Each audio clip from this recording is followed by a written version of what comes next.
கர்த்தருடைய பரிசுத்த நாமத்திற்கு ஸ்தோத்திரம். இன்றைய நாளின் தியானத்திற்கென்று தெரிந்து கொள்ளப்பட்ட வேத வசனம் அப்போஸ்தலனாகிய பவுல் கொரிந்தியருக்கு எழுதின முதலாம் நிருபம் 15ஆம் அதிகாரம் 19ஆம் வசனம். 1 கொரிந்தியர் 15:19. இம்மைக்காக மாத்திரம் நாம் கிறிஸ்துவின் மேல் நம்பிக்கை உள்ளவர்களாய் இருந்தால் எல்லா மனுஷரை பார்க்கிலும் பரிதபிக்கப்படத்தக்கவர்களாய் இருப்போம். ஆமென்.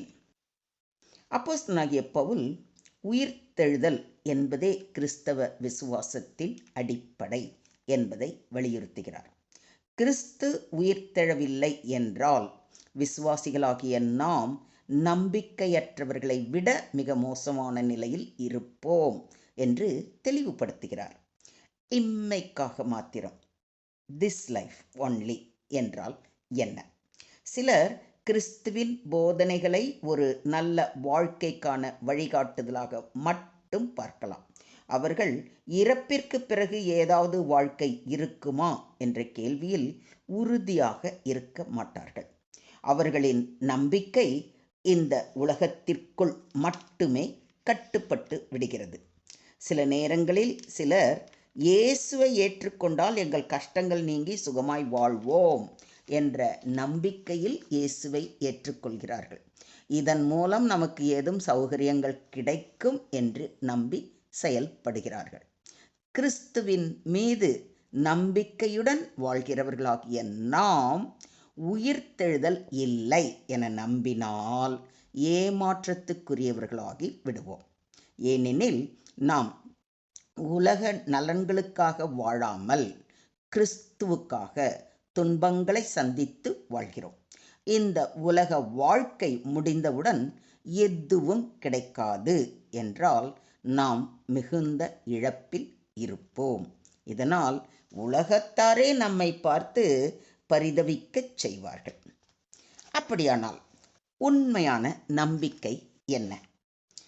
கிறிஸ்து மரித்தோரிலிருந்து உயிர்த்தெழுந்தார். அவர் உயிர்த்தெழுந்ததினால் நம்மையும் இறந்த பிறகு உயிர்ப்பிக்க தேவன் வல்லமை உள்ளவர். நம்முடைய நம்பிக்கை இம்மை வாழ்க்கைக்குள் மட்டுமே முடிவடைவது இல்லை.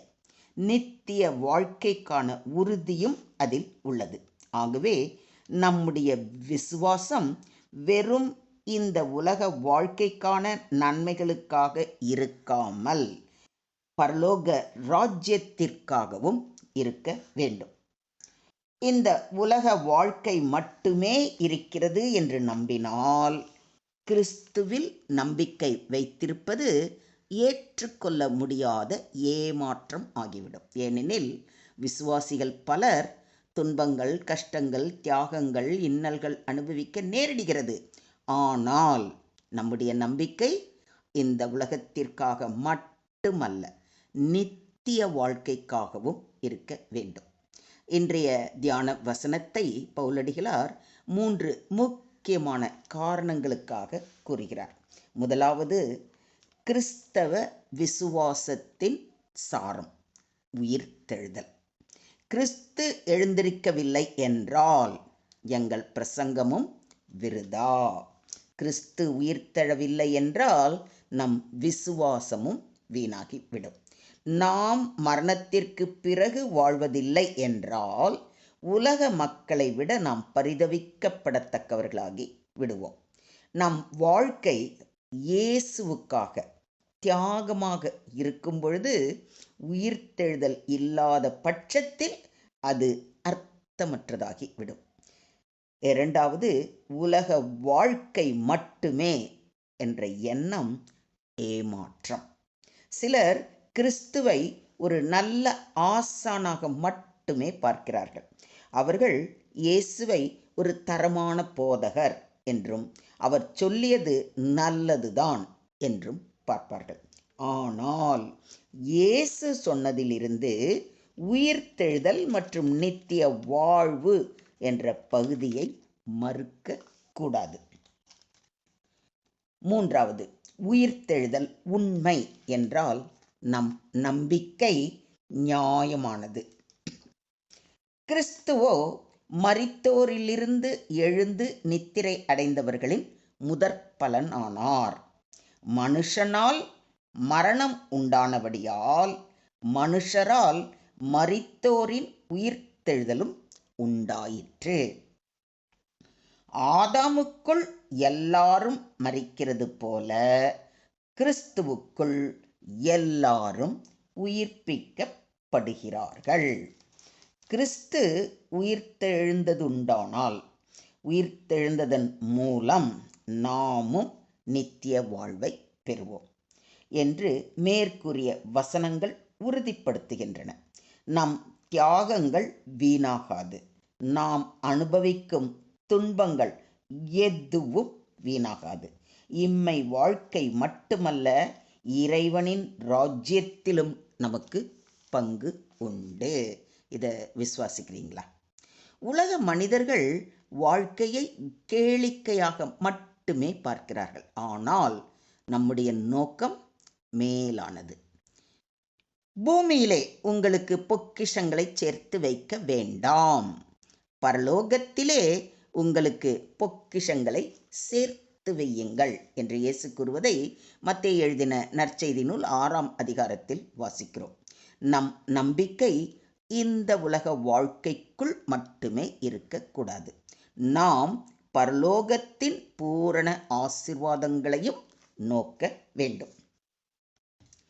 ஆதலால் இக்காலத்து பாடுகள் இனி நம்மிடத்தில் வெளிப்படும் மகிமைக்கு ஒப்பிடத்தக்கவைகள் அல்ல என்று எண்ணுகிறேன் என்று பவுலடிகளார் கூறுகிறார்.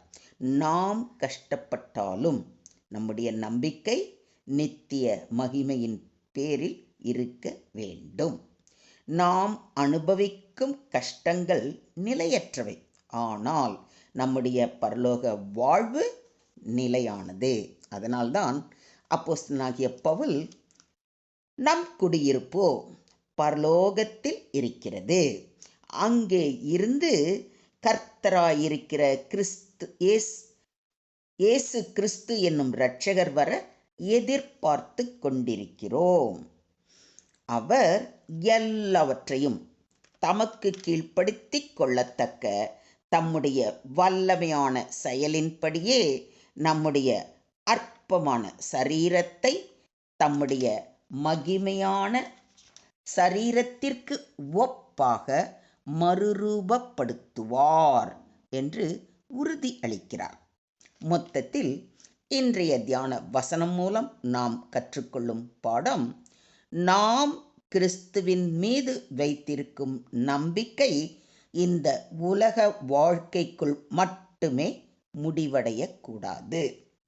கிறிஸ்துவின் உயிர்த்தெழுதலினால் நமக்கும் நித்திய வாழ்க்கை உண்டு.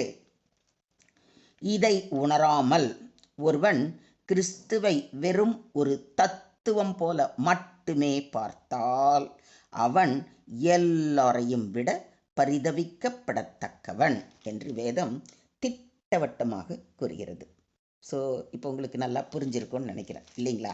ஸோ நம்முடைய நம்பிக்கை இம்மையை மட்டும் நோக்காமல் நித்திய வாழ்க்கையையும் நோக்க வேண்டும். நாம் அனுபவிக்கும் துன்பங்கள் நம்மை பரலோக மகிமைக்கு தயாராக்குகின்றன. கிறிஸ்து உயிர்த்தெழுந்ததால் நாமும் நித்திய வாழ்வு பெறுவோம். இந்த உலக வாழ்வை மட்டும் பார்த்தால் கிறிஸ்தவ விசுவாசம் முழுமையானதாக இருக்காது. இதை பரிபூர்ணமாக மனதில் கொண்டு இந்த தபசு காலத்தில் இம்மைக்கும் மறுமைக்குமான வாழ்வுக்காக தாழ்மையோடு ஜெபிப்போம், ஜெயத்தை பெற்றுக்கொள்வோம். தேவனுக்கே மகிமை உண்டாவதாக. ஆமென், ஆமென், ஆமென்.